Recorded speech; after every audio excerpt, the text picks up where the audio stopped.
क्या तंग नज़र तालिबान के बाद दुनिया तंग नज़र, भारतान का शिकार हो रही है?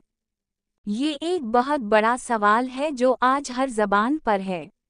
अब ये बात ढकी चौपी नहीं रही कि ख़ास मकासद के लिए, जिसमें सोवियत यूनियन को तोड़ना, अरब ममालिक की हुकूमतें तब्दील करना और चैन के खिलाफ महाज बनाने के लिए भारत के मुकाबले में पाकिस्तान को कमज़ोर या टुकड़ों में तब्दील करना शामिल थे। पाकिस्तान के अवाम को आगे आना होगा, पाकिस्तान के नौजवानों को आगे आना होगा। सुख चैन की जिंदगी जियो,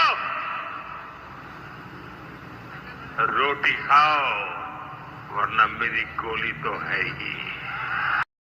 मुस्लिम तंग नज़र गिरोह, ग्रुप और तंजीमें बनाई गईं, मगर इसके बरखिलाफ भारत ने तंग नज़री खुद इख्तियार की है।